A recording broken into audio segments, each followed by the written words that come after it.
kapatid, muli, andito ako sa inyong harapan, kagaya ng palagi kong binabanggit, na ang inyong maliit na lingkod, sa inyo ay palaging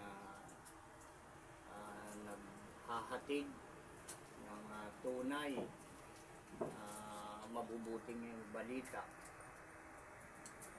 Ay wala itong sawa, mga kapatid.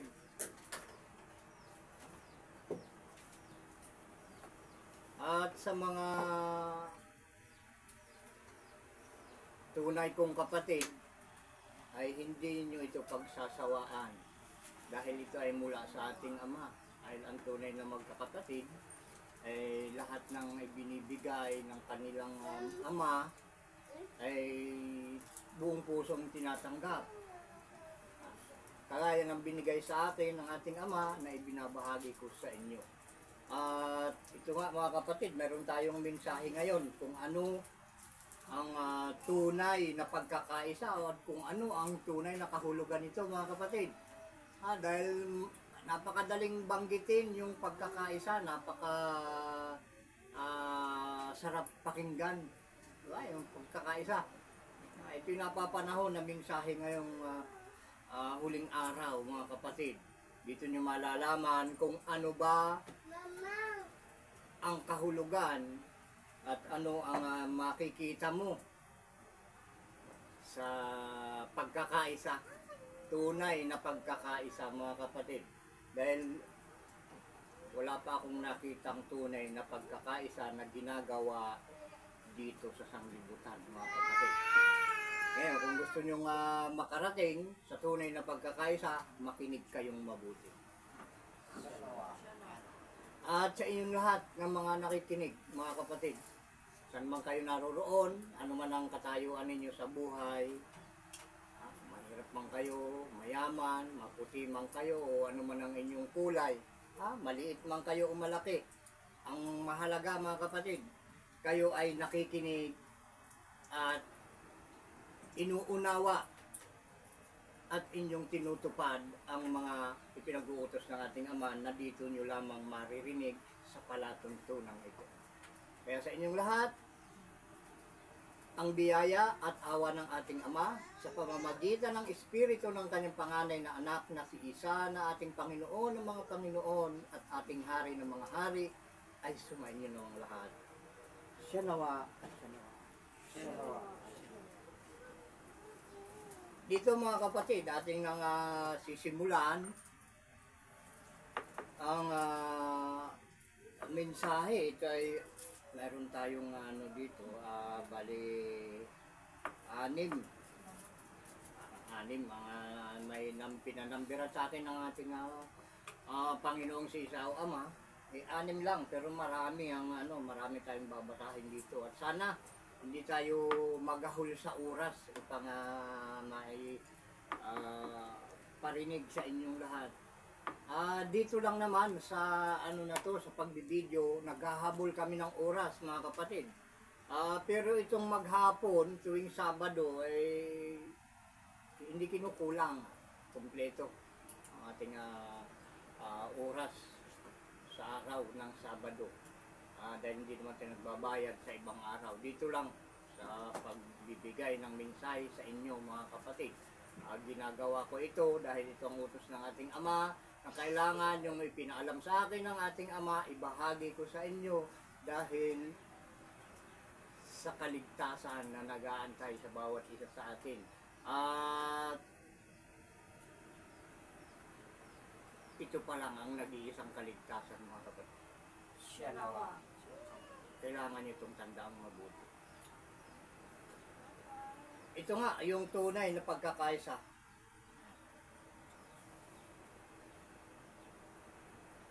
Ay ang sundin ng lahat ng mga tao ang buong kautusan ng ating Ama. Kung ang lahat na ay tumutupad sa utos ng ating Ama, yun, may pagkakaisa na talaga. At walang makakagiba doon mga kapatid sa may pagkakaisa. sa tunay na pagkakaisa na ayon sa pinag-uutos ng ating Ama. Magkaisa tayo sa pagsunod sa kanyang buong kautusan. At ang dapat sundin, mga kapatid, ay ang inutusan din ng ating Ama na dapat nating pakinggan, na nakasulat sa banal na kasulatan na paulit-ulit kong binabanggit sa inyo, mga kapatid, para magkaroon kayo ng kahit papaano pag-asa at kaaliwan, dahil mararamdaman ninyo sa inyong sarili kung ito nga ay tunay o hindi. Subukin ninyo, sabi ng ating Ama, subukin ninyo ako sa mga bagay na ito. Gawin nyo muna ang utos. Sa pagsunod sa utos ng ating Ama at kayo ay napahamak, saka ninyo sabihin na mali ang 10 utos, mga kapatid. Ito sinasabi ko sa iyo, 1,000%, kapatid. Basta sumunod ka. Ang pangako ng ating Ama, ibibigay niya. At kung nalalaman mo yung pangako ng ating Ama, sigurado magtitiwala ka sa palatuntunang ito na ibinaba niya dito sa sanglibutan, mga kapatid. Dito tayo magkaisa dahil ito yung tunay na pagkakaisa. Dahil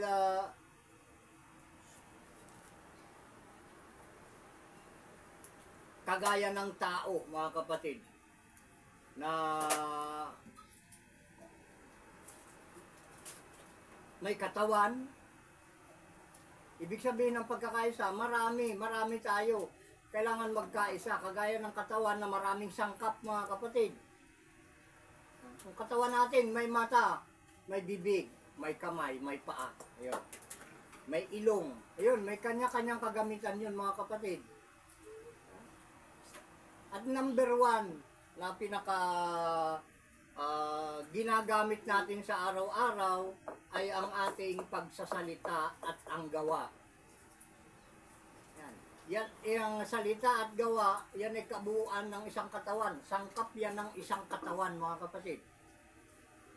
Salita at ang gawa. Pag sinabi mo susunod ka sa utos, ay kailangan ay mayroon kang paggalang, takot o paggalang sa nag-uutos. Pag sinabi, gawin niyo ang bagay na ito sa ganitong panahon, sa ganitong araw, nang walang ano-ano. Ganyan. Pero pag nagdagdag ka, naglagay ka ng ano-ano, hindi ka nagiging tapat. Hindi mo sinunod yung utos.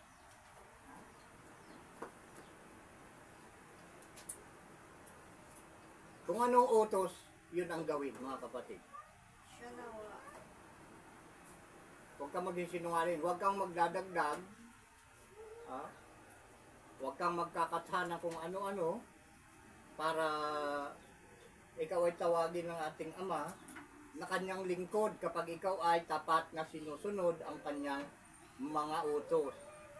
Kung ano yung sinabi mo, binitawan mong salita. Pag sinabi mo, mahal ko ang ating Panginoong si Isa o Ama.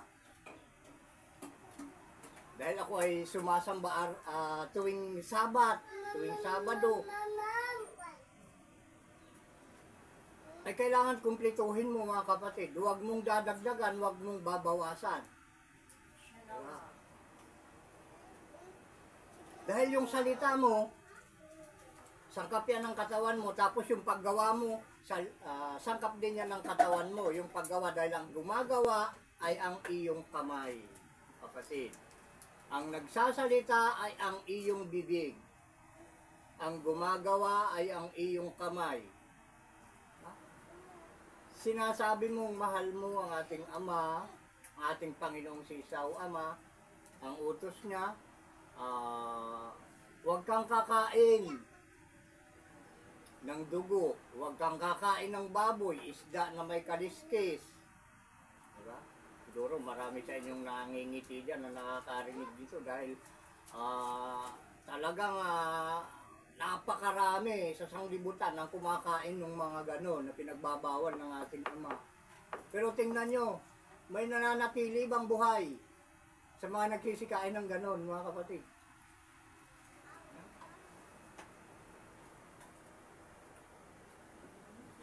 Pag sinabi mong mahal mo ang ating Ama, lahat ng utos niya, gawin mo. Huwag kang maglilihim. Mahal mo ang Ama. Ikaw naman ay nagnanakaw. Yun ay ginagawa ng kamay.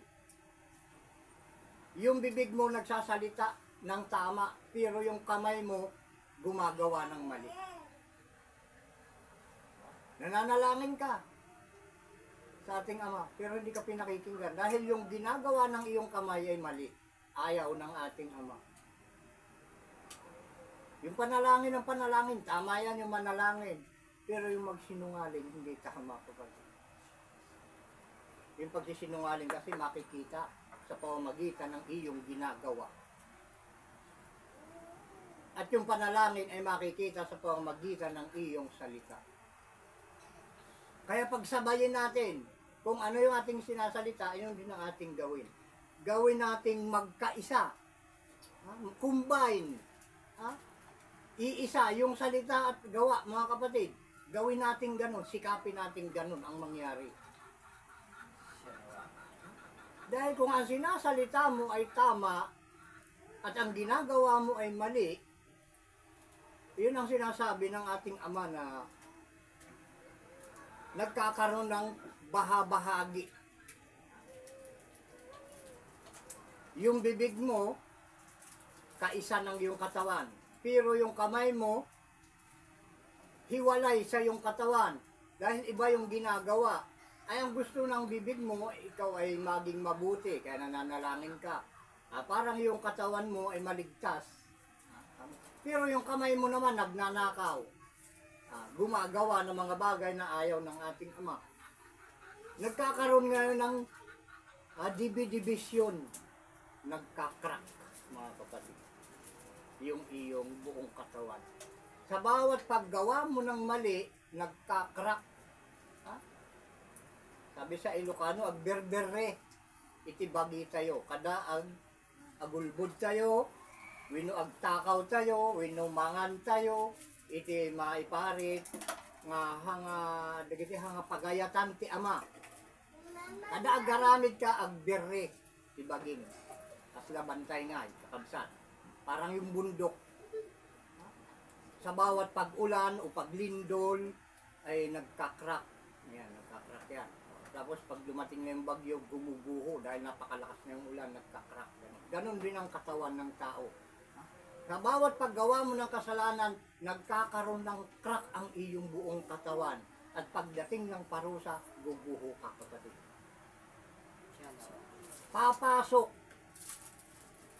sa kaloob-looban ng iyong espiritu ang kaparusahan dahil may crack nga yung katawan mo. Nabiyak, nagkabaha-bahagi. Ang gusto ng ating Ama, magkaisa, sulid.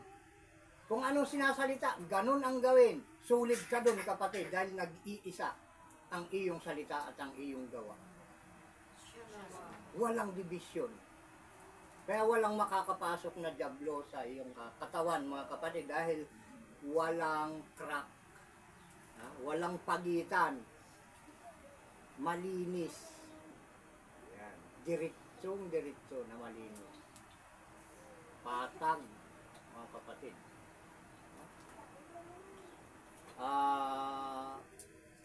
Doon mo makikita ang tunay na pagkakaisa. Pag ikaw ay ganun sa iyong sarili, ituro mo sa iyong kapwa ang ganun din, mga kapatid. At kung kayong lahat ay ganun na, iyon, mayroon na kayong tunay na pagkakaisa. Yan ang kabuuan ng pagkakaisa, mga kapatid. Dahil nabanggit na natin kanina, ang hiwa-hiwalay, yung salita at gawa, pag pinaghiwalay mo yan, ay kagaya din ng bayan na hindi magkakasundo. May mga pagitan, ayun, mawawasak mga kapatid. Ito, basahin natin yung Mateo 12, 18, 19 hanggang 25. Mateo. Hanapin natin yung Mateo 12, 18 hanggang 25.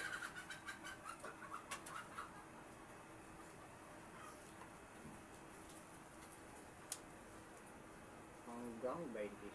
Okay.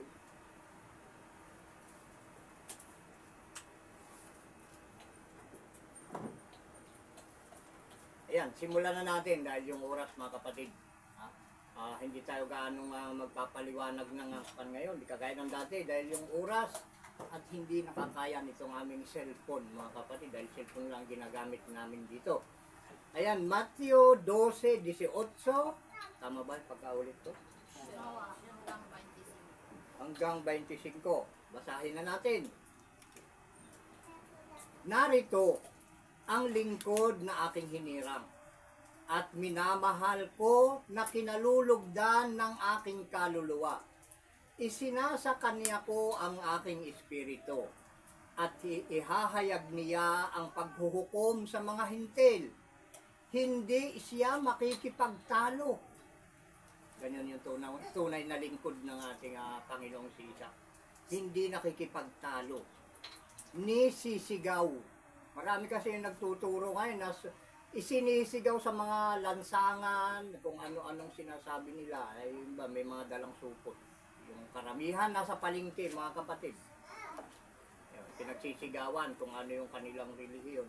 Pero yung nakasulat dito, ang lingkod na hinirang ng ating Panginoon na kinalulugdan ng kanyang kaluluwa na binigay ko sa kanya ang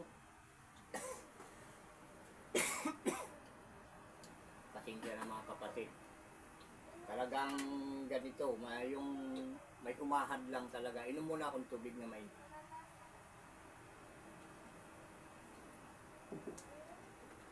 Ayaw kasi ni Satanas na ito ay mabanggit ko sa sanglibutan mga kapatid dahil ito'y katotohanan.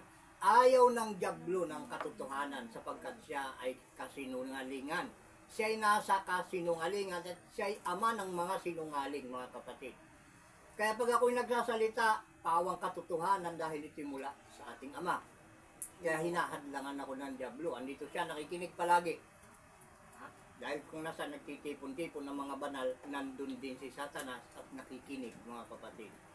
Kaya ito pag nababanggit natin itong mga katotohanan na ito na kagustuhan ng ating ama na yung marinig at gawin, ito pilit hinahadlangan ni Satanas mga kapatid. Hindi na ikipagtalo ni sisigaw, yun yung tunay na lingkod. Ni maririnig man ng sino man ang kanyang tinig sa mga lansangan.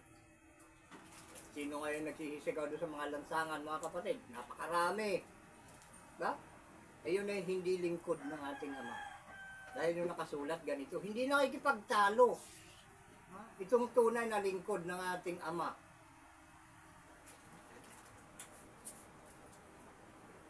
Anong uso ngayon sa mga relihiyon, mga kapatid?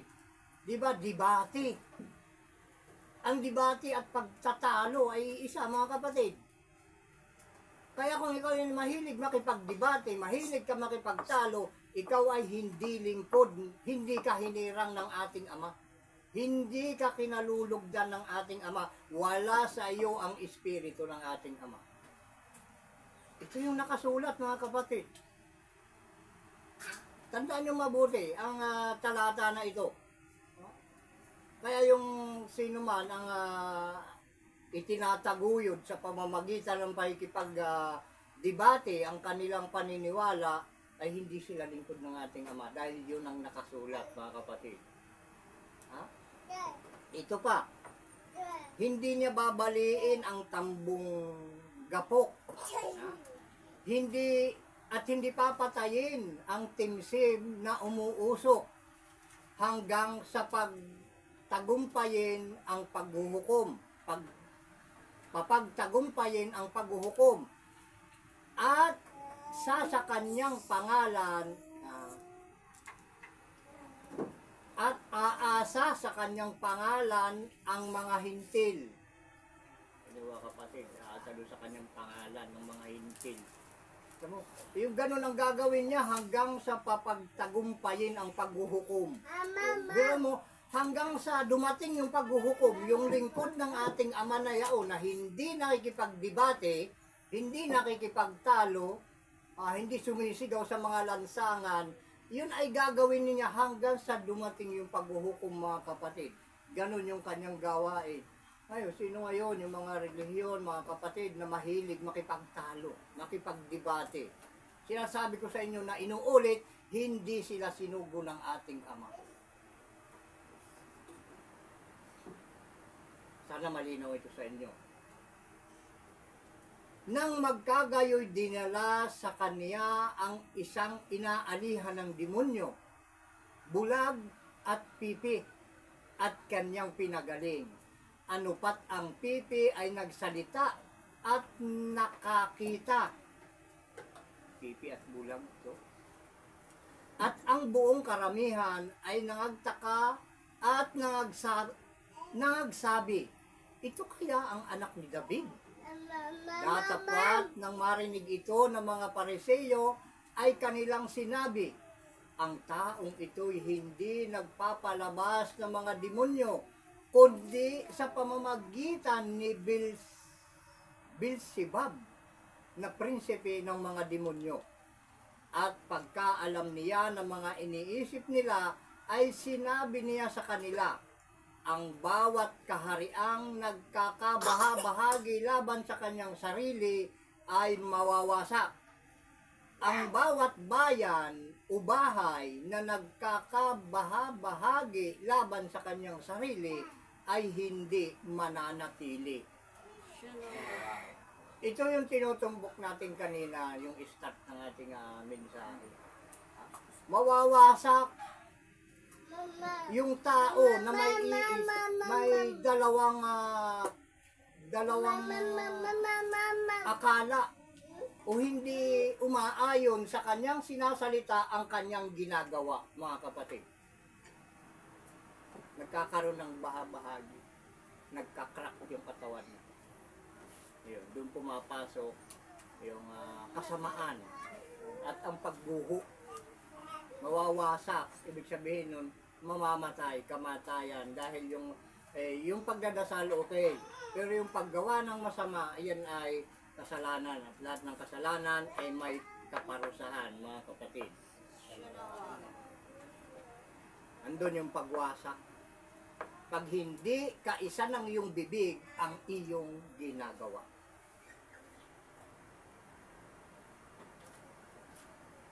Diba? Ganon din yung bayan. Kagaya dito sa atin, sa banda natin Pilipinas. May tunay ba tayong pagkakaisa? Diba? Usisain natin mabuti kung talagang tayo tunay na may pagkakaisa. Sa relihiyon lang ay talagang ilang division na. Iisa lang tayo sa salita. Pero sa isip at sa gawa hindi. Diba? Dahil may kanya-kanyang relihiyon eh, mga kapatid. Eh anong gusto ng ating Ama? Magkaisa, sundin at gawin ang 10 utos. Yung kailangan natin gawin lahat yun, mga kapatid. Buong sanglibutan gawin yan para huwag mawasak. Magkaisa sa pagsunod sa utos ng ating Ama. Dahil ano man ang ating ginagawa, mga kapatid, saan man tayo pumunta, kitang-kita yan ng ating Ama. Hindi tayo makapagtatago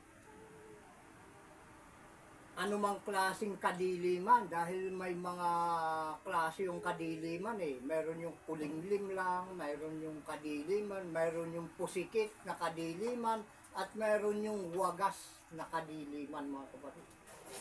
Eh, kahit pumunta ka dun sa wagas na kadiliman, hindi ka makapagtatago dun, mga kapatid. Kung alam mo na masama ang iyong ginagawa, iisipin mo dahil doon ka magtatago. Dahil yung ginagawa mo yung masama, hindi ka ako makikita dito ng Ama dahil madilim, ikaw mo. Pero sa ating Ama, ang kadiliman at kaliwanagan ay magkapare sa Kanya, mga kapatid. Kaya hindi mo maitatago yung mga gawaing masama, mga pangluloko. Yan, yung pagsisinungaling niya, pangluloko yan, kapatid. Wag nang gawin. Alisin na yan. Ayaw ng ating Ama ng ganyan. Kung gusto mo mabuhay, dahil sa mga sinungaling, hindi binigay ng ating Ama ang kanyang pangako doon na buhay na walang hanggan. Hindi makakarating ang buhay na walang hanggan sa mga taong sinungaling, mga kapatid. Kahit anong gawin niya, hindi yan papapasukin ng ating Ama sa buhay, yung mga taong sinungaling at mga madadaya. Sinasabi ko sa inyo ng tahasan ito, mga kapatid. Dahil ang ating Ama, siya ay hindi sinungaling. Kaya gusto niya sa kanyang mga anak maging tapat.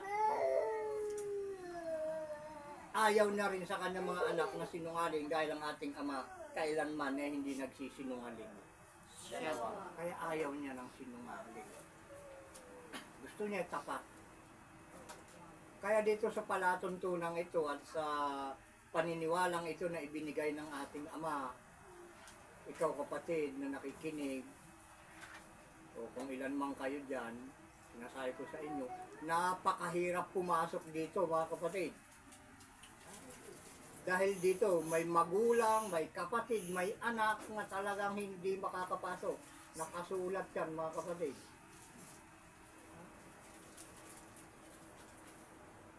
Lalong-lalo na kung hindi nyo ako pakikinggan at hindi nyo susundin yung mga pinagagawa ko na ipinag-uutos sa atin ng ating Ama.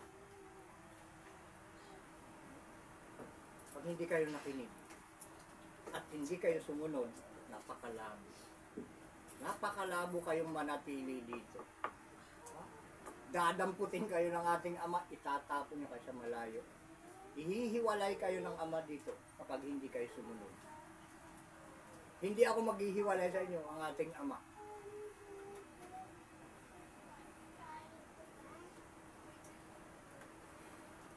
Kagaya nating nabanggit, walang kadiliman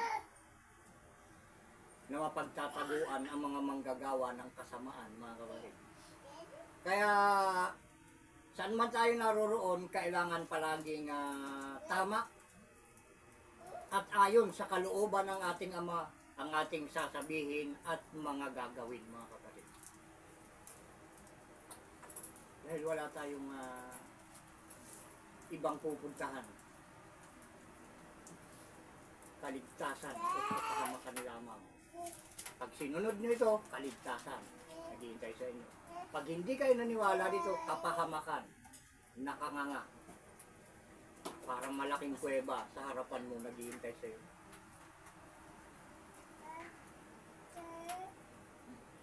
Ayun, basahin natin doon kay Job 34:22. Job 34:22.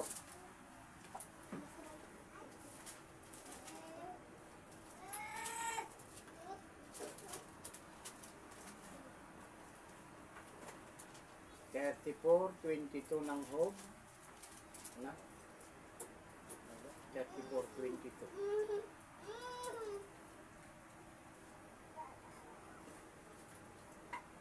Kita nyo, mga kapatid, ito hindi ko sariling salita ito, mga kapatid. Sinabi lang sa akin ng ating Ama, ito pala yung laman dito. Sa Job 34:22, basahin na natin. Walang kadiliman ni makapalman na pangungulimlim na mapagtataguan ng mga manggagawa ng kasamaan. Yan yun. Kaya pag gumagawa ka ng kasamaan at mayroong sumaksi na nakakita sa iyo, sabihin mo, pag sinabi sa'yo, ginawa mo ito, huwag kang tumanggi. Marami kaming nakakita. O, pag itinanggi mo yun, magagalit ka pa dun sa nagturo sa'yo. Diba? Magagalit ka. Ba't mo ako sinumbong? Ngayon, yun, yung mga kwan. Ayaw pa nila na malaman na yung kanilang ginagawa ay masama.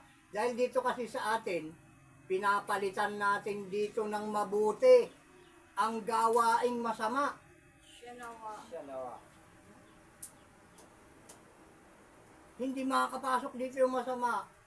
Hindi ka makakapag-steady dito kung ikaw ay masama. Ito pauna kong pinagsasabi sa inyo mga kapatid para alam ninyo, yung mga nagpaplano na gustong pumasok dito, sinasabi ko sa inyo, ihanda ninyo ang inyong sarili. Dahil bilang na ang papasok dito mga kapatid, bilang na kung ilan. Ay bilyon-bilyon ang tao sa buong mundo, 144,000 lang ang kailangan dito mga kapatid. Siya nawa. Hindi kailangan dito ang milyon o libo-libo. Mahigit lang 100,000. Hindi pwede dito yung trillion.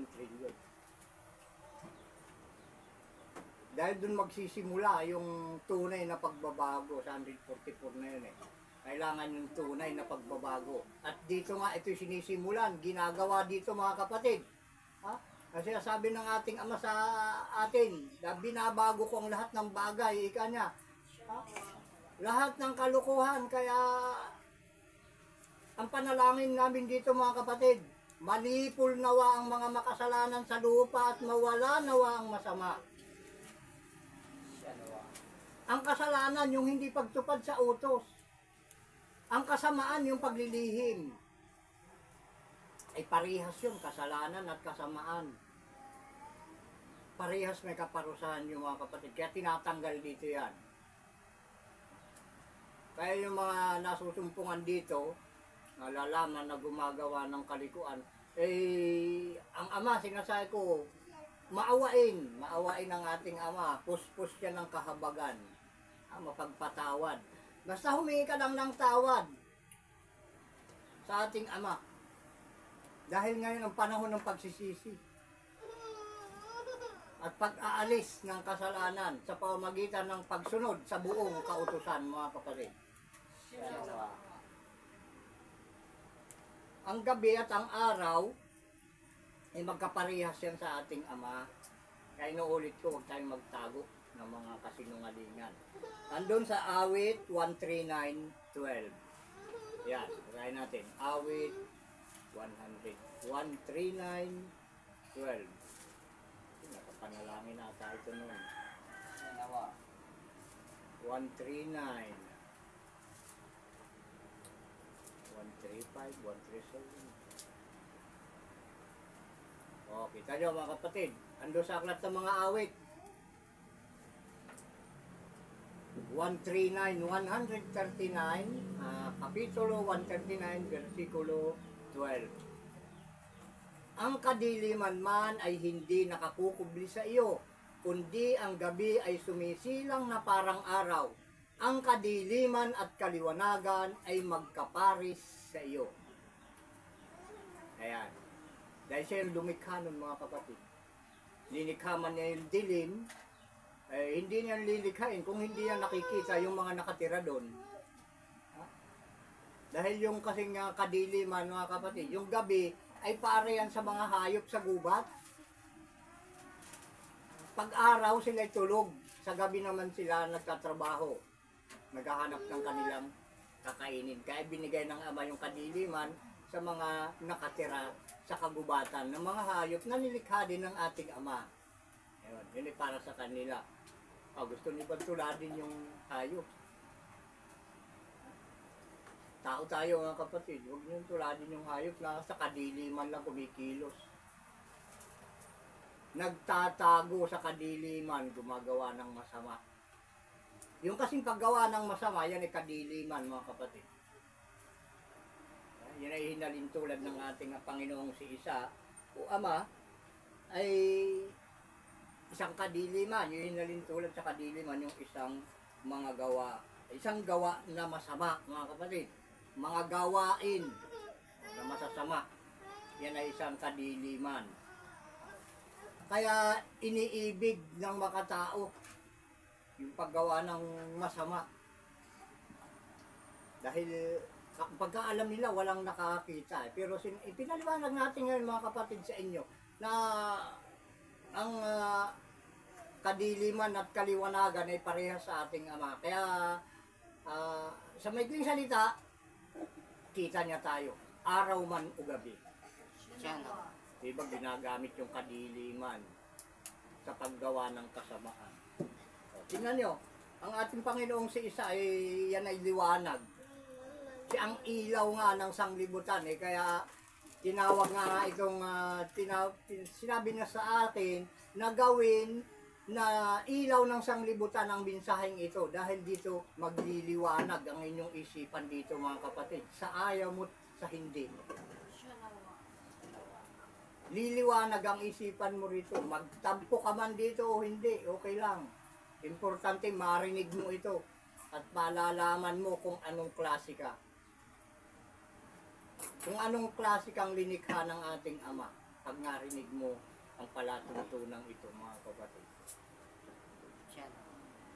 Malalaman mo kung ikaw ay sa Ama o sa Diablo. Andun sa Juan 3:19. Ito yung sabi ng ating Panginoong si Isa. Juan 3:19.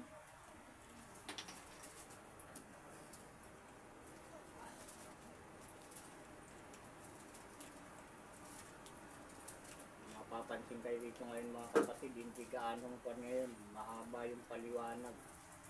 Dahil nagbibigay naman tayo ng pansin nyo.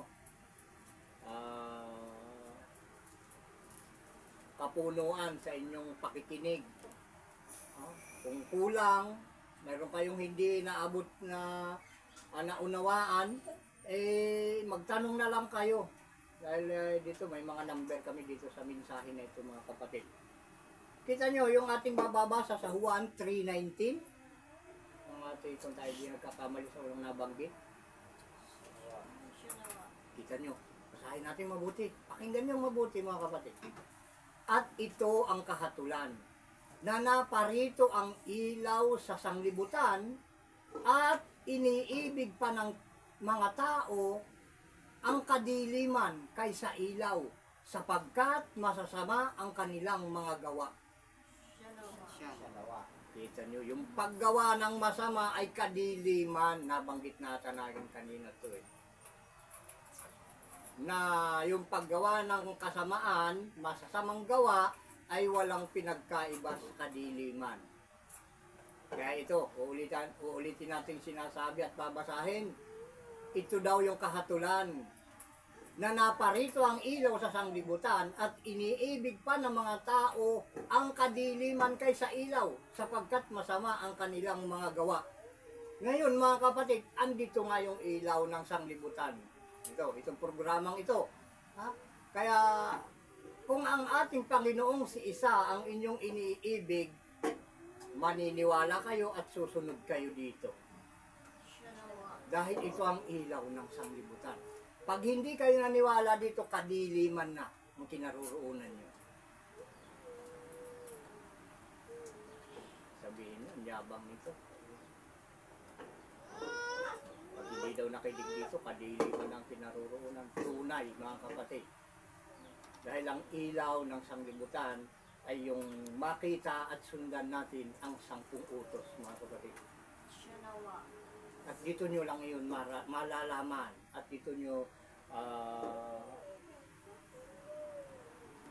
matatagpuan kung papaano ang pagsunod sa utos ng ating Ama. Kung anong araw, kung anong buwan, kung anong oras. Nandyan, kumpleto lahat dyan mga kapatid.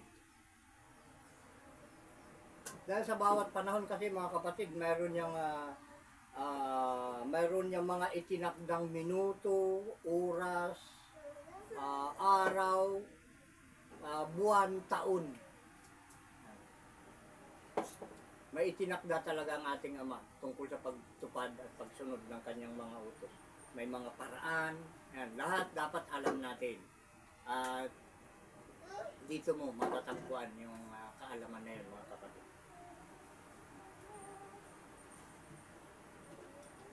Sabi nga ng ating Panginoong si Isa na ating mababasa dun sa Juan 8:12. Mabanti lang tayong konti. Juan 8:12.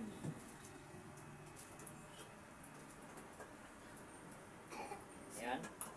Basahin na natin. Muli ngang nagsalita sa kanila si Isa na sinasabi, "Ako ang ilaw ng sanglibutan. Ang sumusunod sa akin ay hindi lalakad sa kadiliman, kundi magkakaroon ng ilaw ng kabuhayan." Dalawa. Yan. Kasunod na yung 9.5. Juan pa rin mga kapatid, 9.5. Sunod-sunod din natin basahin. Samantalang ako'y nasa sanglibutan, ako ang ilaw ng sanglibutan. Siyang ilaw kung andito sa sanglibutan. Ngayon, ang ating Panginoon ay Espiritu dahil wala na sa sanglibutan. Kung nasaan ang kanyang Espiritu, ay nandun siya, mga kapatid. At malalaman mo na nandun yung kanyang Espiritu sa pamamagitan ng mga salita niya na iniwan niya dito sa lupa. Dahil ang kanyang mga salita ay Espiritu at buhay, mga kapatid. Siya nawa. Naunawaan niyo yun, mga kapatid, yung bandang yun. Siya nawa. Punta pa tayo sa 12:35-36. Nahuwan pa rin. Para makarami tayo. 12:35-36. Nahuwan. Yan, basahin na natin. Sinabi nga sa kanila ni Isa, "Kaunting panahon na lamang, sasagitna ninyo ang ilaw. Kayo'y magsilakad samantalang nasa inyo ang ilaw, upang huwag kayong abutin ng kadiliman. At ang lumalakad sa kadiliman ay hindi nalalaman kung saan siya tutungo. Samantalang nasa inyo ang ilaw, ay magsisampalataya kayo sa ilaw, upang kayo'y maging mga anak ng ilaw." Ang mga bagay na ito ay sinalita ni Isa, at siya'y umalis at nagtago sa kanila. Siya nawa. Alam nyo, yung ilaw, walang ibang ilaw mga kapatid, kundi ang kanyang mga utos.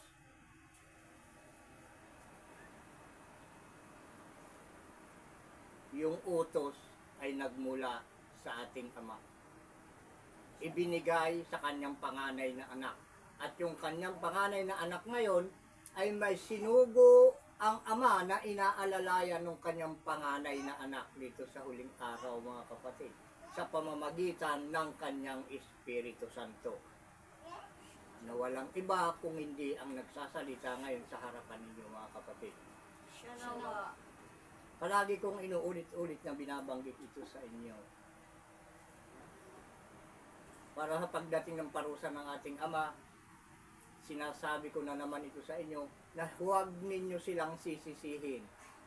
Dahil nagsugo siya ngayon, itong huling araw na ito, na dapat sana ay inyong paniwalaan. Ayan.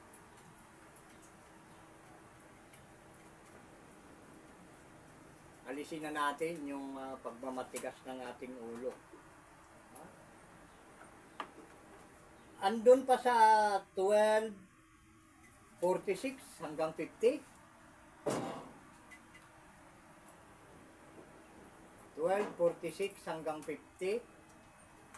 Basahin agad na naman natin, mga kapatid. Juan pa rin yun. Juan 12:46 hanggang 50. Ako'y naparito na isang ilaw sa sanglibutan, upang ang sino mang sumampalataya sa akin ay huwag manatili sa kadiliman. At kung ang sino mang tao'y nakikinig sa aking mga pananalita at hindi ingatan, ay hindi ko siya hinahatulan, sapagkat hindi ako naparito upang humatol sa sanglibutan, kundi upang iligtas ang sanglibutan. Ang nagtatakwil sa akin ay hindi tumatanggap sa aking pananalita, ay mayroong isang hahatol sa kanya. Ang salitang aking sinalita ay siya'y sa kanya'y hahatol sa huling araw, sapagkat ako hindi nagsasalita na mula sa aking sarili, kundi ang Ama na sa akin ay nagsugo ay siyang nagbigay sa akin ng utos. kung ano ang dapat kong sabihin at kung ano ang dapat kong salitain. At nalalaman ko na ang kanyang utos ay buhay na walang hanggan. Ang mga bagay nga na sinasalita ko ay ayon sa sinabi sa akin ng Ama, gayon ko sinasalita. Shanawa. Nakikita nilang sasalita ngayon ay itong inyong maliit na lingkod. Pero yung mga salita na lumalabas sa bibig ko ay hindi sa akin, mga kapatid. Shanawa. Yan ay sa ating Panginoong si Isa o Ama. At bilang panghuli, mga kapatid, may dalawa pa tayong babasahin. Ha? Itanim ninyo ito sa inyong puso at isip, itong mensaheng ito, mga kapatid. Dahil ilang mensahe na lang, hihinto na muna kami pang samantala. Iwan ko kung kailan uli i-start. Ha? Hihinto na namin to. Malapit na. At babanggitin namin sa mga susunod na Sabado kung anong mensahe na yung paghinto. Mga 4 na lang siguro o 3. Ito pa, Roma 7:12. Roma 7:12.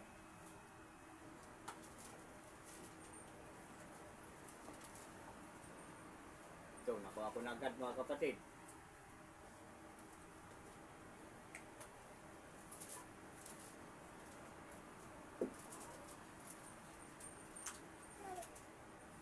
Dito nyo lang matatagpuan ito, mga kapatid, na ang ilaw ng mga tao ay ang utos.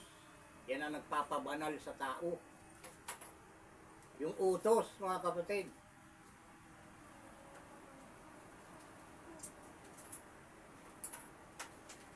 Basahin na natin, Roma 7:12. Shanawa. Kaya nga ang kautusan ay banal, at ang utos ay banal, at matuwid, at mabuti. Shanawa. Tignan nyo, mga kapatid. Pag hindi ka marunong sumunod sa utos, hindi ka nakikinig, ay paano kang magiging banal? Paano kang magiging matuwid? Paano kang magiging mabuti? Ay nandun pala sa kautusan yung ikaw ay magiging banal, magiging matuwid at mabuti. Nandun pala sa kautusan, mga kapatid. Paano ka ngayon? Sasabihin ng ating Ama na ikaw ay kanyang anak kung hindi ka susunod sa kanyang buong kautusan. Ay gusto ng ating Ama ay mabuti, matuwid. Banal, mabuti, matuwid. Yun ang gusto niya sa kanyang mga anak. Eh paano mangyayari na magiging banal ka? Paano mangyayari na magiging matuwid ka? Paano mangyayari na magiging mabuti ka kung hindi mo susundin ang kanyang buong kautusan, mga kapatid? Ang kautusan ay banal at ang utos ay banal. Shanawa. Inom muna ako, kapatid.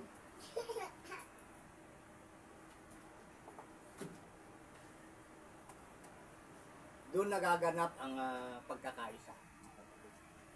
At bilang pangwakas, mga kapatid, Kawikaan 6:20 hanggang 23.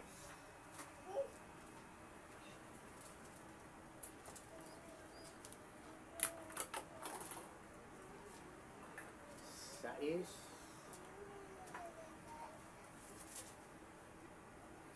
20 hanggang 23. Tama ba? Shanawa. Ito, mga kapatid, handaan yung mabuti. Masahe ko sa inyo. Ito ang kabuuan ng pagkakaisa. Ang tunay na pagkakaisa, iisa yung salita at gawa, iisa yan. Magkaparehas. Pag sinabi magluluto ka, ay magluluto ka. Huwag mong sabihin magluluto ka, tapos pag sinabi mong magluluto ka, ando ka, magsisibak ka pala ng kahoy. Di ba? Baliktad. Hindi mo pinaninindigan yung sinasabi mo. Ha? Sinasabi mo, bukas ay mag-aarado ako. Aba, yung ginawa mo ay magtabas. Ito ay nagiging sinungaling ka sa iyong sarili. Sarili mo din linuloko mo pag gano'n, mga kapatid. Kaya ito, yung ating babasahin, Kawikaan 6:20 hanggang 23. Yung ba ang pagkabanggit kanina? Siya nawa. Yan. Basahin na natin, mga kapatid. Anak ko, ingatan mo ang utos ng iyong ama. At huwag mong kalimutan ang kautusan ng iyong ina. Ikintal mong lagi sa iyong puso. Itali mo sa iyong liig. Pagka ikaw ay lumalakad, papatnubay sa iyo. Pagka ikaw ay natutulog, babantay sa iyo. At pagka ikaw ay gumigising, makikipag-usap sa iyo. Sapagkat ang utos ay tanglaw, at ang kautusan ay liwanag, at ang saway na turo ay daan ng buhay. Siya nawa. Ayan mga kapatid, hanggang dyan lang muna ang ating mensahe at pansamantala. Muli ay tayo maghihiwa-hiwalay at muli tayong magkikita-kita sa ganitong araw at oras pa din mga kapatid. Kahit ilang mensahe na lang ang ating maibibigay sa inyo at di ko alam kung kailan na muli tayo mauulit magmimensahe. At sa inyong lahat mga kapatid, muli nagbibigay ng basbas sa inyo ang inyong maliit na lingkod. Saan man kayo naroroon, ang ano man ang inyong ginagawa.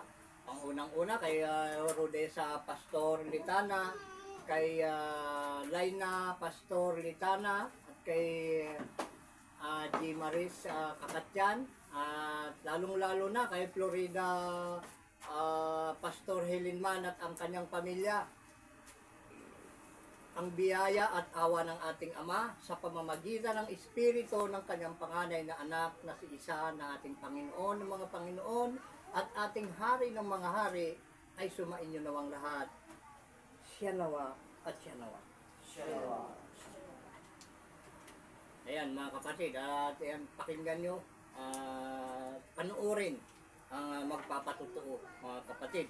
At dahil kinakailangan nga yan sa bawat mensahe, mayroong patunay at patutuo para ating mapansin at makilala na ito ay hindi gawa-gawa lamang o inasimbol lamang mga kapatid. Yan. Hanggang sa muli mga kapatid.